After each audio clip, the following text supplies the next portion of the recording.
우리는 기독교 신앙을 설명하면서 굳이 종교라고 하지 아니하고 관계라 이렇게 설명을 합니다.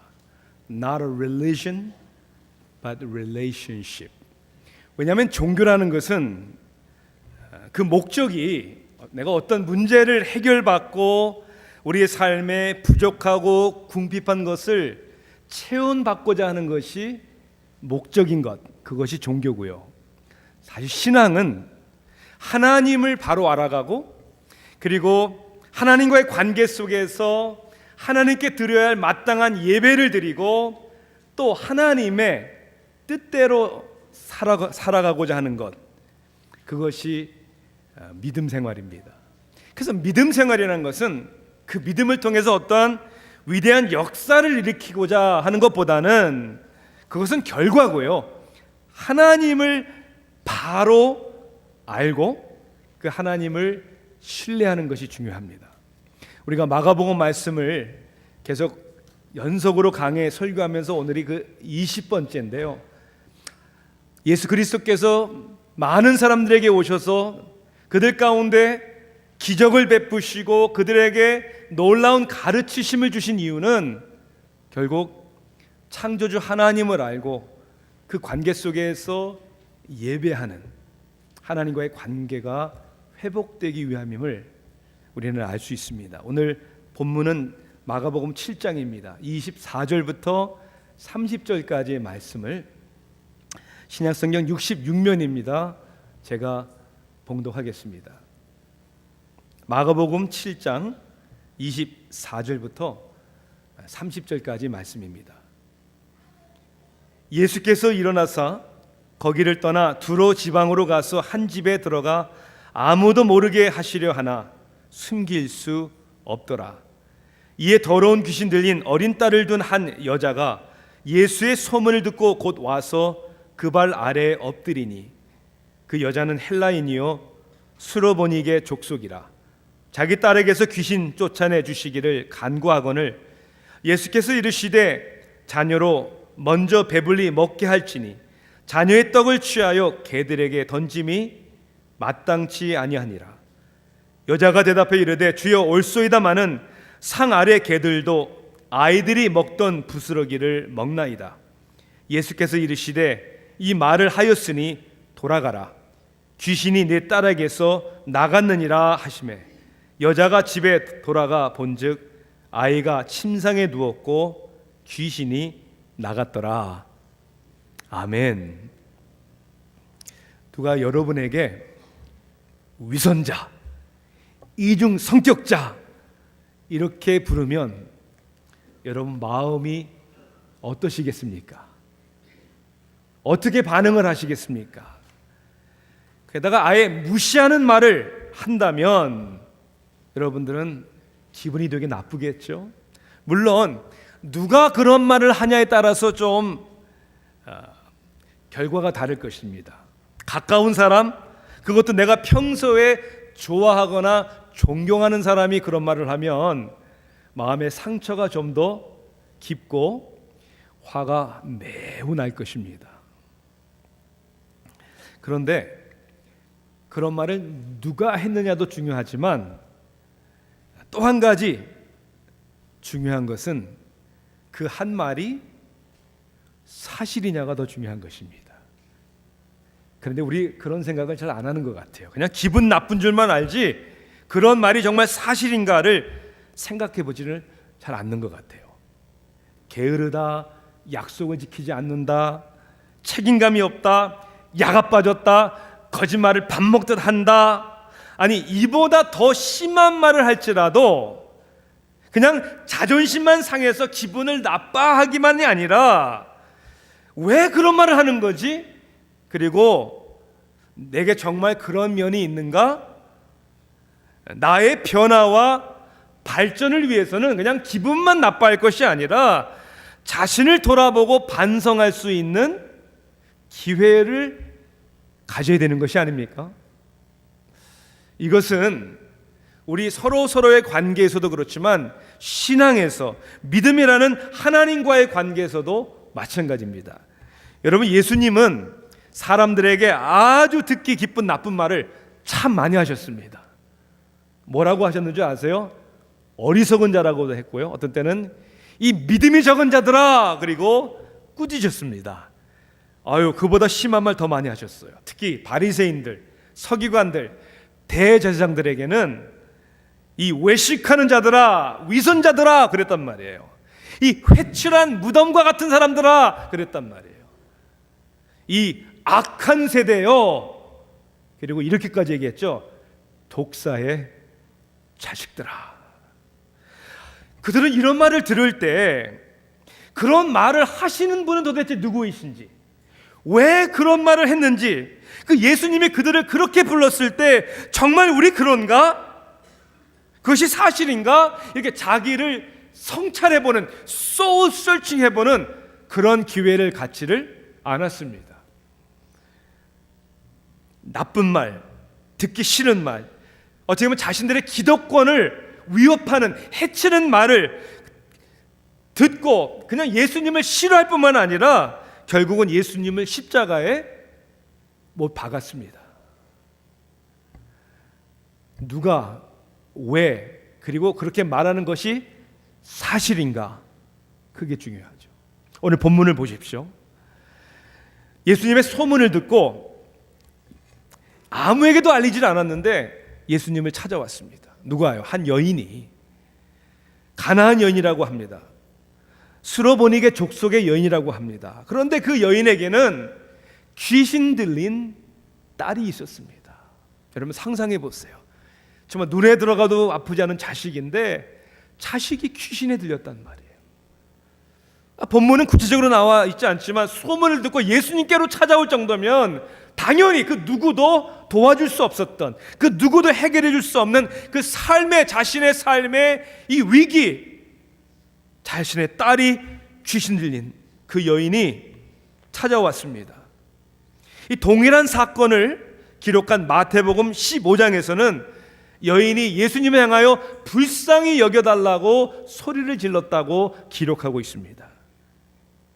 또 마태복음은 또한 불쌍히 여겨달라고 이 여인이 소리를 쳤는데 예수님은 한마디도 대답하지 않으셨다고 그랬습니다. 정말 이거 무시하는 행동 아니에요? 아니, 오히려 예수님의 제자들이 예수님께 그렇게 말씀을 드렸어요. 그러니까 소리를 지르니까 이 여인을 돌려보내라는 얘기는 빨리 이 여인의 딸을 고쳐주어서 시끄럽지 않고 빨리 가게 해달라고 예수님에게 제자들이 간청할 정도였습니다. 그런데 예수님 거기서 한 발 더 나가서 오늘 본문에도 나왔죠. 뭐라고 얘기를 합니까? 자녀의 떡을 취하여 개들에게 어떻게 한다고요? 던져줌이 마땅치 않다.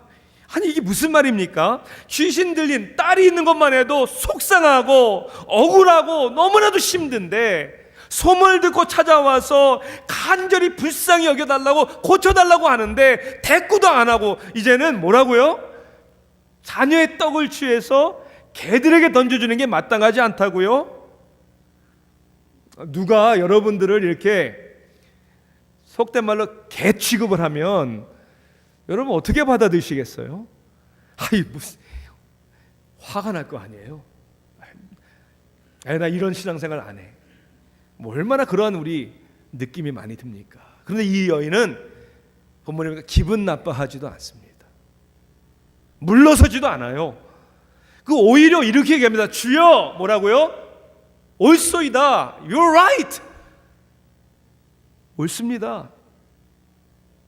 그러나 상 아래 개들도 아이들이 먹던 부스러기를 먹나이다. 와. 예수님이 이 여인의 고백에 감동이 되신 거예요. 예수께서 이르시되 이 말을 하였으니 돌아가라, 귀신이 내 딸에서 나갔느니라. 마태복음은 또 이렇게 기록하죠. 여자여, 내 믿음이 크도다. 내 소원대로 되리라. 여자가 집에 돌아가 보니까 귀신이 나가고 아이가 침상에 누워 있다는 것을 발견합니다. 도대체 예수님은 이 여인의 어떤 모습, 이 여인의 어떤 고백을 들으시고 여자여 믿음이 크도다, 도대체 이 믿음이 크다는 것은 어떤 의미인가? 마치 이 여자가 나를 뭐라고 불러도 나 그런 거 상관하지 않아요, 무조건 내 딸만 고쳐주시면 됩니다, 여러분, 이런 의미의 믿음이었습니까? 아니에요. 그거는 실용주의적인, 그거는 종교적인 이야기입니다. 믿음은 믿는 사람의 자신의 존재와 상황과 자격과 의지와 결단이 중요한 것이 아니라 그 믿음의 대상이 되시는 하나님, 그리고 예수 그리스도에 대한 바른 이해, a proper understanding, 그 이해가 있어야 되고 그러한 하나님, 그러한 주님을 simply 의뢰하는 것입니다. 신뢰하는 것이죠. 그러니 큰 믿음, 위대한 믿음이란 그 믿는 사람의 위대한 헌신과 결단을 얘기하는 것이 아니라 하나님이 위대하시기 때문에 그 위대하신 하나님을 깨닫고 단순하게 신뢰하는 것을 의미합니다.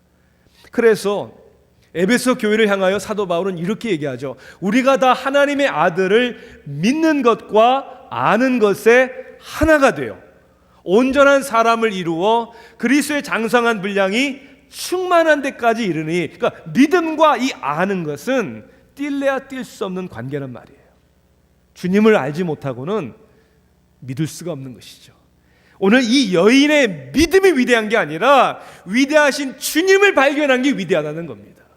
사랑하는 성도 여러분, 오늘 우리가 신뢰하고 가져야 할 믿음, 우리의 믿음의 대상이 되시는 주님이 어떤 분이시길래 그러한 주님을 믿는 것이 오늘 우리의 위대한 믿음입니까? 오늘 말씀을 통해서 우리가 살펴보고 이 말씀 가운데 우리가 적용이 되고, 저는 기도합니다. 성령께서 이 말씀 가운데 우리에게 이러한 큰 위대한 믿음의 사람이 되도록 변화시켜 주시기를 간절히 소원합니다. 먼저는 주님의 절대적인 권세를 인정하는 믿음입니다. 주님의 절대적인 권세. 여러분들에게 이래라 저래라 할 수 있는 사람이 누구입니까? 다 같이 마누라? 우리는 권세가 있는, 권위가 있는 사람들에게 그 사람들의 말을 듣습니다. 그렇죠, 여러분? 운전을 하다가 운전하는데 뒤에서 누가 불을 켜고 윙윙윙 따라옵니다. 그러면 여러분 몰던 차 세워야 되는 거예요. 왜? 우리는 그 경찰의 권위를 인정하기 때문입니다. 권세와 권력이 있기 때문에 우리가 그 말을 듣고 지시를 따라야 되는 것이죠. 요즘 미국에서 참 안타깝게도 경찰들에 의해서 이게 사살되는 사람들, 일어나는 큰 사회 이슈가 되고 있지 않습니까? 특히 흑인 커뮤니티에서는 흑인을 겨냥한 인종차별에 대한 police brutality, 이 공권력의 남용이다, 어비스다. 그래서 Black Lives Matter 이러며 데모를 하고 공의를 외칩니다. 안타깝게도 달라스와 루지애나에서는 경찰이 저격을 당해서 숨지는 여러 그런 안타까운 일들이 발생하고 있습니다. 또 경찰 측에서는 그렇게 얘기하는 것이 아니다, 우리 공권력이 남용이 아니라 경찰의 그런 권위를 인정하지 못하는, 결국 범죄자들이 따르질 않았기 때문에 일어난 일들이다. 그래서 요즘에 뭐라고 얘기하죠? Blue Lives Matter. 경찰들의 생명도 중요하다. 여러분, 우리가 미국에 살고 있으면서 우리 기도해야 되는 겁니다. 이러한 인종의 문제, 질서의 무너짐에 이러한 사회가 혼란에 빠지지 않도록 하나님 정말 서로 이해가 되고 사랑이 있고 질서가 세워지기를 우리가 기도해야 합니다. 의사 선생님은 저의 차트를 보시더니 당이 있으시네요. 제가 그렇게 얘기를 했죠. 아니, 보더라인인 줄 알고 있는데요. 누가 그래요? 이거 당입니다. 틀렸습니다. 아닙니다. 약 드셔야 합니다. 굉장히 기분이 안 좋았어요, 그날 제가. 당이라고 하고 약을 먹어야 된다고 하니까 기분은 나빴지만 제가 그분의 말을 받아들일 수밖에 없었고, 그때부터 약을 먹기 시작했던 이유는 그분의 사무실의 벽에 붙어있는 의대 졸업증 때문이었습니다. 그리고 의사 면허증 때문이었습니다. 개인적으로 기분 나쁘지만 그분이 그 이야기를 할 수 있는 전문가고 권위가 있는 사람이기 때문에, 의사이기 때문에, 그리고 그분의 한 말이 내가 기분이 좋든 나쁘든 사실이기 때문에 그 말을 받아들여야 한다는 것이죠. 우리가 마가복음을 쭉 읽으면서 예수님의 삶과 사역 가운데 두드러지게 드러나는 중심 주제가 뭐였냐면 예수 그리스도의 권위, 권세였습니다. 여러분 기억하세요?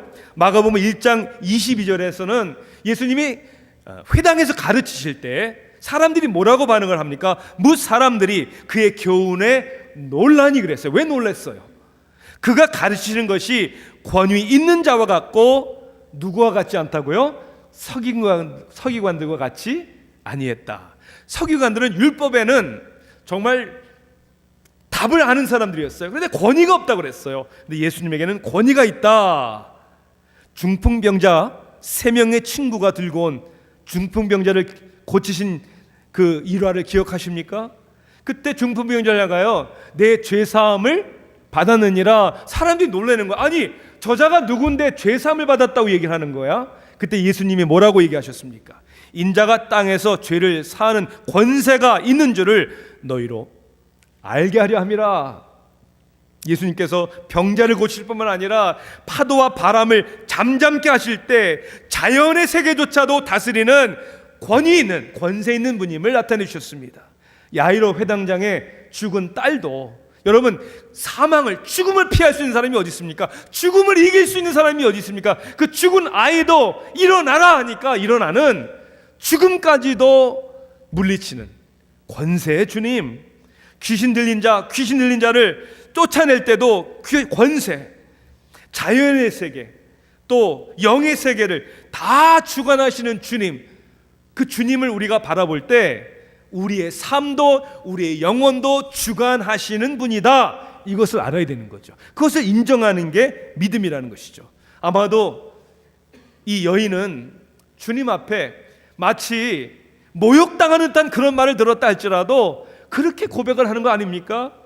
네, 귀신 들린 제 딸을 고쳐주실 수 있는 권세가 있는 주님, 주님이 저에 대해서 말씀하시는 거 저 부정하지 않겠습니다. 네, 그렇습니다. 옳습니다. 저 그런 사람입니다. 맞습니다. 유대인들은 유일하신 하나님을 믿었고요, 유일하신 여호와 하나님을 믿지 않는 이방인들을 그렇게 취급을 했어요. 상종하지도 아니하고 마치 짐승처럼, 개처럼 취급을 했습니다. 우리말에도 있잖아요. 몸만도 못하다, 그런 얘기를 하잖아요. 여러분, 우리가 진정으로 예수 그리스도를 믿을 때, 하나님 앞에 나올 때 그 하나님 앞에 우리가 얼마나 사악하고 얼마나 부족하고 얼마나 죄악되었다는 것을 우리는 깨달아야 하는 것이죠. 완전하신 하나님 앞에 우리가 설 때 우리는 너무나도 부족합니다. 거룩하신 하나님 앞에 우리는 얼마나 더러운 사람들인가를 깨닫게 되는 것이죠. 오죽하면 시편 22편에서 다윗 왕은 자신에 대해서 그렇게 고백을 합니다. 나는 벌레요 사람이 아니라. 자신을 벌레라고 얘기를 합니다. 그래서 우리가 부르는 찬송가 가운데 웬 말인가 나 위하여 주 돌아가셨나, 이 벌레 같은 날 위에 큰 해 받으셨나. 구원은 내가 구원받아야 하는 존재구나, 이것을 깨닫는 데부터 시작되는 겁니다. 1960년도에 여러분, 한국의 끔찍한 살인사건, 도끼로 온 일가족을 죽인 사건이 있었습니다. 연세 드신 분들은 다 기억하세요. 고재봉이라는 사람이에요. 5 식구와 그 집의 식모까지도 도끼로 쳐 죽였어요. 근데 그 원인은 굉장히 단순한 작은 일에서 시작되었다고 합니다. 그는 군인이었습니다. 그 군대 부대의 대대장 집에서 장작도 패고 가사일을 돌보는 일을 하는데, 어느 날은 너무나 목이 마라서 부엌에 들어가서 물을 마시려고 하는데 부엌에 누룽지가 있는 거예요. 여러분, 그 당시 춥고 배고플 때 그 누룽지가 너무나도 먹고 싶어서 앞뒤 생각하지 않고 그 누룽지를 먹어버린 거예요. 사실 그 누룽지는 그 집에 식모가 자기가 먹으려고 누룽지를 딱 준비해 놨는데, 여러분 그잖아, 누가 내가 먹어버리면 열받는 거, 너무 화가 난 거예요.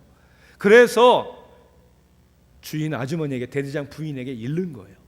일렀을 때 뭐라고 또 일렀냐면, 그 전에 트랜지스터 라디오 있죠? 그게 한번 도난당한 게 있는데 그것도 저 사람 도둑놈이 훔친 거다라고 누명을 씌운 거예요. 대대장에게 얘기를 합니다. 대대장이 얼마나 노발대발, 어디 감히 쫄병이 대대장 집에 와서 이런 일을 행하는 거야. 헌병에 고소하고 결국 재판을 받고 군법회의에서 1년 징역을 받습니다. 그 당시 여러분 군대에서 징역 생활 상상이 가겠죠? 매일 얻어맞고 인간 이하의 취급을 받으면서 뭐 때문에? 누룽지 하나 때문에. 그 고난 가운데, 그 고통 가운데 복수의 분노가 그 안에 쌓이기 시작한 거예요. 내가 나가기만 해봐라. 1년 징역 후에 그가 나와서 한 일은 탈영을 하고 식당에서 도끼 하나를 구해 그 대대장의 집에 찾아갑니다. 어두운 밤이 될 때까지 기다립니다. 밤이 된 후에 들어갑니다. 잠을 자고 있는 대대장의 머리를 쳐 죽입니다. 아내도 죽입니다. 그 집에 새 아이, 어린 아이도 죽입니다. 소리를 듣고 나오는 식모하고 마주쳤는데 그 깜깜한 밤에 식모도 쳐 죽입니다. 정말 비극은 뭐냐면, 자기를 괴롭혔던 대대장은 이미 다른 곳으로 전출 가버리고 엉뚱한 대대장 집이었습니다. 결국 그는 붙잡히고 말지요. 제정신이 아니죠. 얼마나 인간이 악하면 한 가족과 식모 6명을 도끼로 쳐 죽입니까? 교도소에 들어온 그는 진짜 사람이 아닐 정도로 그렇게 살벌한 인간이었다고 합니다. 아무도 옆에 감히 갈 수 없는. 그런데 어느 믿음의 사람에게 하나님의 마음에 감동을 주셔서 전도해라, 전도해라, 전도해라. 하나님께서 이런 저런 사람을 통해서 그에게 전도를 하고 기적적으로 그가 예수님을 믿게 됩니다. 예수님을 믿은 후에 그의 얼굴 표정, 그의 마음, 그의 삶이 달라집니다. 교도소 안에서 사랑하고 섬기고 그리고 수많은 사람들을 전도했다고 합니다. 자기가 저지른 죄에 대해서 이제 대가를 받는 총살, 사형을 당하는데, 마지막에 이제 총살형을 당하기 전에 군목이 기도를 해줍니다. 군목이 기도를 해주는데, 이 군목은 이 사람이 이제 변화되어서, 그죠? 하나님의 자녀가 되었는데 기도를 하다가 못 마치는 거예요. 기도를 못 마치자 고재봉이 군목의 기도를 이어 자기가 기도를 마칩니다. 마지막으로 총살형을 당하기 전에 할 말이 없냐는 질문에 그는 이렇게 얘기했다고 합니다. 나는 아무도 미워하지 않습니다. 내가 비록 이렇게 죽음을 당해도 아무도 미워하지 않습니다. 내가 스스로 눈을 감고 죽을 것이니 검은 헝겊으로 내 눈을 가리지 말아주세요. 그리고 내가 찬송가를 부를 때 그때 나를 쏘아서 죽여주십시오. 그가 찬송을 부르기 시작합니다. 인애하신 구세주여, 내 말 들으사. 죄인 오라 하실 때에 날 부르소서. 찬송가가 다 끝나는데 총을 쏘질 않습니다. 집행관이 총을 쏘라는 명령을 내리지 못한 거예요. 그가 눈을 들고 보면서 다시 눈을 감고 두 번째 찬송가를 부릅니다. 하늘 가는 밝은 길이 내 앞에 있으니. 그 찬송가 3절 후렴을 부를 때 나는 부족하여도 영접하실 터이니.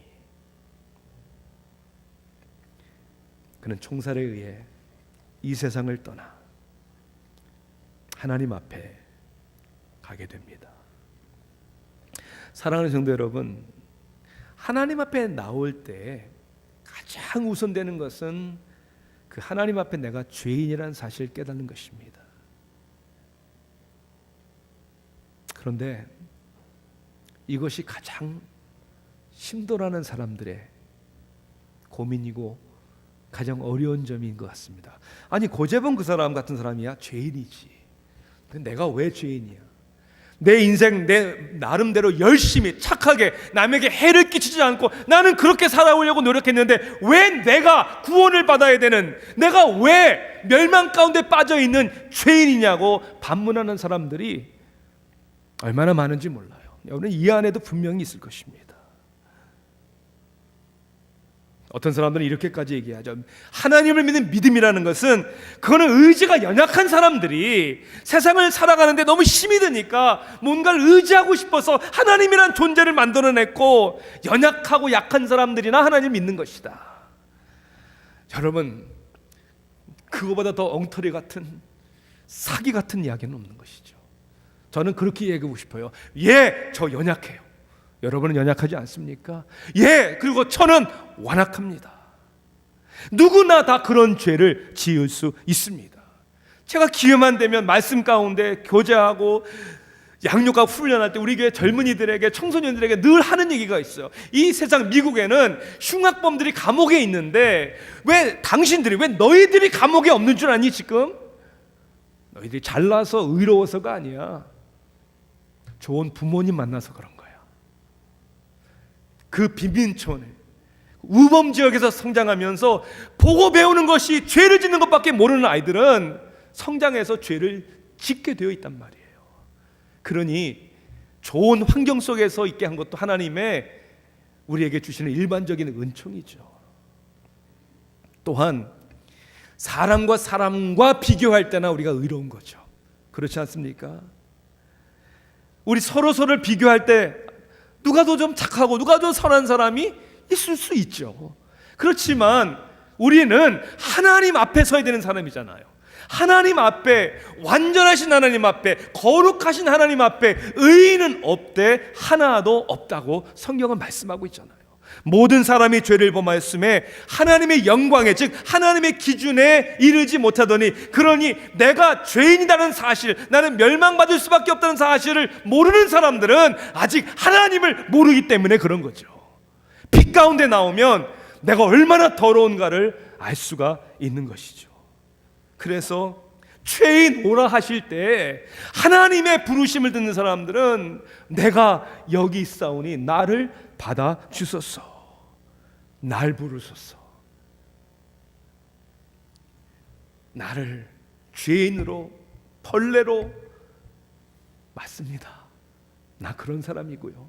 그래서 하나님 앞에 나옵니다. 그럴 때 두 번째로 주님의 크신 은혜를 의지하는 믿음을 갖게 되는 것이죠. 가나안 여인의 큰 믿음은 절대적인 주님의 주권을 인정할 뿐만 아니라 주님께서 은혜를 베푸시는 분이라는 것을 철저하게 신뢰하고 의지하는 믿음이었습니다. 동일한 말씀을 기록한 마태복음 15장을 보면 다른 각도로 보이기 시작할 때 왜 예수님께서 이 여인에게 그렇게 모진 이야기를 하셨는가를 우리는 좀 이해할 수 있을 것 같아요. 자녀의 떡을 취하여 개들에게 던지 마땅치 아니함이라, 왜 그런 말을 하셨을까요? 지금 예수님께서 계신 지금 이 가나안 여인을 만나는 현장은 시돈과 두로라는 지역이라고 성경은 말씀하고 있죠. 두로 지방으로 갔다 그랬어요. 이 지역이 어디냐면, 여러분 이스라엘 지도를 보면 갈릴리에서도 최북단에 있는 가보나움이라는 곳에서 약 북서쪽으로 20마일을 올라가야 되는 거예요. 20마일. 요즘이야 20마일. 운전해서 아무것도 아니지만 20마일을 여러분 걸어가 보세요. 7월 4일 피치트리 로드 레이스가 10km, 6.2마일이었거든요. 제가 죽어라 뛰었는데도 1시간 20분 걸렸어요. 네, 정말 죽어라 뛰었어요. 그러니 20마일, 와, 걸어서는 하루에 그냥 갈 수 있을까 할 정도로. 특히 그 시돈 지방은 누가 사는 곳이었습니까? 이방인들이 사는 곳이었어요. 구약 성경에 여러분 악한 아합 왕 아시죠? 그의 아내가 더 악했습니다. 누구였습니까? 이세벨의 출신 고향이 바로 이 지역이었습니다. 이방인들인데 유대인들은 거기에 갈 일도 없고 가서는 안 되는 그런 곳이었습니다. 그런데 왜 예수님이 제자들을 데리고 바로 그 두로 지방에 가셨을까요? 그리고 도와달라고 불쌍히 여겨달라고 외치는 여인에게 한마디도 말씀하지 않고요. 왜요? 나 상관하고 싶지 않아. 그리고 그 여인을 정말 유대인들처럼, 이방인처럼, 개처럼 취급했기 때문에 그랬습니까? 우리는 그것이 사실이 아니라는 것을 너무나도 잘 알고 있습니다. 왜요?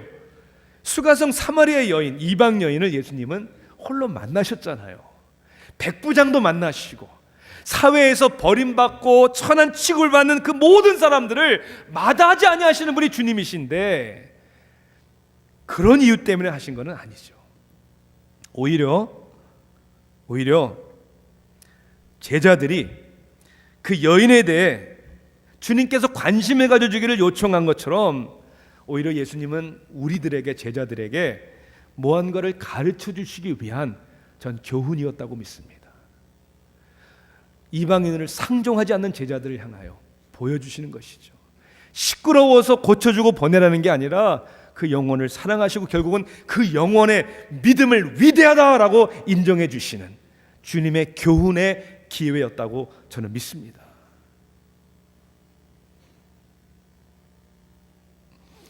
어떻게 보면 우리가 마가복음을 보면서 이 여인과 그 당시의 종교 지도자들과 너무나 대조적인 모습을 볼 수 있습니다. 그 당시에 바리새인들, 제사장들, 쉽게 신앙생활 열심히 하는 사람들은 자신들이 자격 있는 사람들이라고 교만하게 생각을 했습니다. 여러분, 그렇죠? 죄인들을 보면 그들은 그렇게 기도를 했습니다. 우리는 일주일에 이틀씩 금식을 하고 11절을 내고 우리가 저 죄인들과 같지 아니함을 하나님 감사합니다. 여러분, 그들은 절대로 예수님 앞에 나와서 엎드리고 무릎 꿇을 이유가 없는 거죠. 그래서 그들을 향하여 예수님은 위선자다, 독사의 자식들아, 그렇게 그들을 정죄한 것이죠. 반대로 아무 자격이 없다고 생각한 이 여인, 예수님 앞에 엎드립니다. 불쌍히 여겨달라고 간청을 합니다. 개들에게 던져주면 마땅치 않다란 말에 부정하지 않습니다. 나는 주님의 은혜가 필요한 사람입니다. 은혜를 주시는 하나님, 우리가 여호수아를 요새 묵상하고 있죠. 그리고 금요일마다 이제 구약 성경을 지금 한 책씩 우리가 주제를 공부하고 있습니다. 때로는 하나님은 너무나도 잔인한 하나님이시다라는 느낌이 들 때가 있잖아요. 그렇죠? 애굽을 나와서 이제 광야를 지나서 가나안 땅을 점령하는데 맞서고 대적하는 모든 이방인들을 다 어떻게 하라고 그랬어요? 다 멸절시키라고 그랬잖아요. 온 가족까지도. 아니, 왜 그렇게까지 할 필요가 있었을까? 어떻게 하나님은 그렇게 어린 아이들까지도, 여자까지도 잔인하게 죽이라고 명령하실 수 있을까? 물론 우리가 그 당시의 일들을 구체적으로 성경이 다 기록하지 않기 때문에 100% 다 이해할 수는 없지만 전 질문이 잘못됐다고 생각을 합니다. 하나님, 어떻게 그렇게 잔인하게 다 죽일 수 있습니까가 아니라, 정말 옳은 질문은 어떻게 사람들은 하나님을 그렇게 배신하고 대적할 수 있을까? 하나님께서 홍해를 마른 땅처럼 건너게 하시고 요단강을 마른 땅처럼 건너게 하시고 그 철옹성 여리고성을 싸우지도 않고 무너뜨리는 역사, 하나님의 살아계심의 역사를 다 듣고 알았습니다. 그때마다 아이성의 사람들은 어떻게 했습니까? 문을 굳게 잠궈버리고, 한번 올 테면 와 봐라, 가나안의 모든 족속들은 연합으로 그들의 군사력을 동원해서 여호수아를, 아니 그 하나님을 대적하는, 그러니까 멸망을 받는 거죠. 오히려 라합과 같은 여리고의 기생은 그 소문을 듣고 우리 마음이 녹았습니다. 그리고 국류를 구할 때 라합으로 인하여 그 가족은 구원을 받았습니다. 가나안을 쳐들어갔을 때 기브온 사람들은 멸망받기가 싫어서 먼 곳에서 왔다고 속여서까지도 우리하고 동맹을 맺으십시다, 우리하고 친선을 맺으십시다. 비록 그들이 거짓이었지만 하나님은 여호수아를 통해서 그들을 멸하기를 허락하지 않으셨습니다. 여러분, 결론이 뭡니까? 하나님은 하나님 앞에 국류를 의지하고자 나오는 사람들에게 다 국류를 베푸셨고, 하나님을 부정하고 반대하는 사람들에게 하나님의 장차올 심판을 맛보여주는 아무래도 그러한 모습이 아니었는가. 성경은 우리에게 이렇게 말씀하고 있습니다. 사람이 한 번 죽는 것은 정한 것이요, 그 후에는 하나님의 심판이 있다고 그랬어요. 여호수아 당시에 그것과는 비교할 수 없는 더 끔찍한, 이것은 다시 돌아올 수 없는 영원한 멸망의 심판을 남녀노소 할 것 없이 다 받을 것이라고. 왜? 우리 하나님은 그런 의로운 하나님이시기 때문에. 여러분, 이거는 나쁜 소식이 아니에요. 은혜의 경고의 소식이에요. 그래서 하나님 앞에 회개하라고. 그리고 우리에게 경고하실 뿐만 아니라 결국 우리를 위하여 자신을 내어주시고 십자가에서 죽으심으로 말미암아 우리의 죄를 사해 주신 그 놀라운 은혜, 믿기만 하면 구원을 얻게 하시는, 그래서 하나님 앞에 나오기를 원하시는 그 은혜.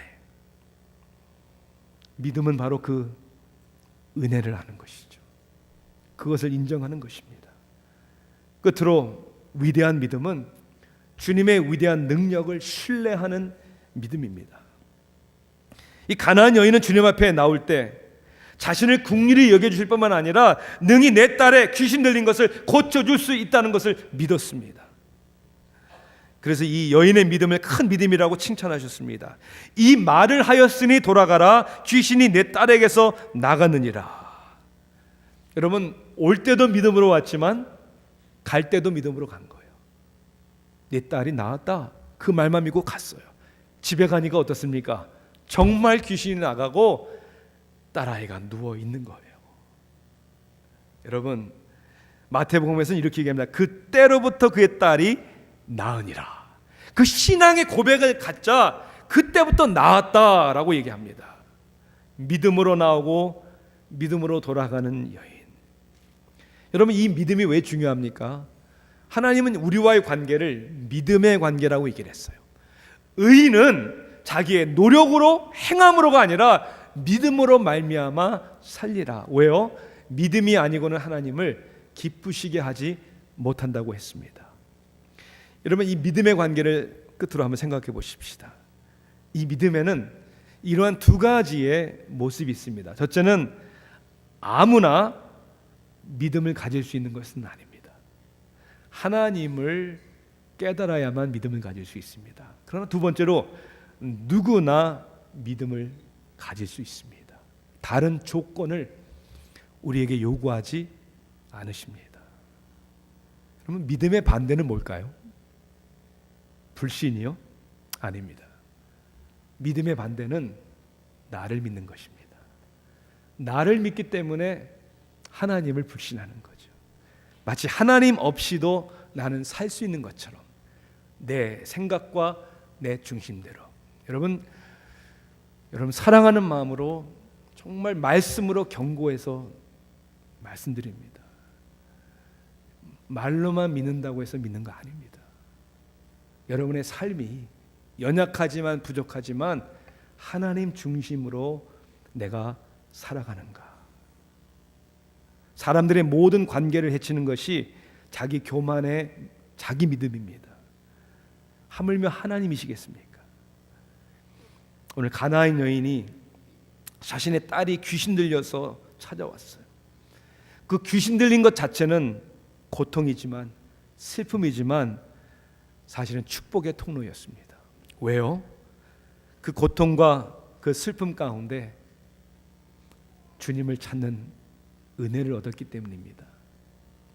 아마 여러분의 삶에도 지금 그러한 고민과 아픔과 슬픔과 고난이 있을 겁니다. 그 누구도 해결해 줄 수 없는, 그 누구도 이해해 줄 수 없는, 여러분 잘 기억하십시오. 이것이 여러분을 하나님께서 믿음으로 부르시는 초청입니다. 우리에게 그렇게 물어보는 것이죠. 너 혼자 그렇게 살래? 아무 나를 한번 믿어보지 않겠니? 모든 것이 편안하고 잘 되는 것 같은데 왜 마음에 허전함이 있습니까? 왜 채워지지 않는 삶의 공허함이 있습니까? 하나님이 여러분을 하나님의 믿음으로 부르시는 초청입니다. 하나님, 그렇습니다. 나는 부족합니다. 나는 아무것도 아닙니다. 나는 연약합니다. 나는 주님을 의지하기를 원합니다. 위대하신 주님 앞에 오늘 그런 심플한 믿음을 가지고 나오는 저 여러분 되기를 주님의 이름으로 축원합니다. 기도하시겠습니다. 아버지, 우리의 하늘 아버지, 우리의 삶에 참으로 우리가 장담할 수 없고 실망되는 일들이 얼마나 많은지요. 귀신 들린 딸 아이를 붙들고 애통해하는 이 여인처럼 사랑하는 자녀들 때문에 힘들어하며 아파하며 부르짖는 아버지, 어머니와 아버지들의 그 부르짖음을 들어주소서. 주님이 아니면 아무 소망이 없는 이 세상임을 알게 하시고, 다 지나간다고 말씀하셨습니다. 썩어질 것에 우리의 소망을 두지 말게 하시고, 영원한 하나님 나라를 바라보게 하시고, 이 땅에서 하나님의 영광의 그리고 예배의 도구가 되게 하소서. 예수님의 이름으로 기도하옵나이다. 아멘.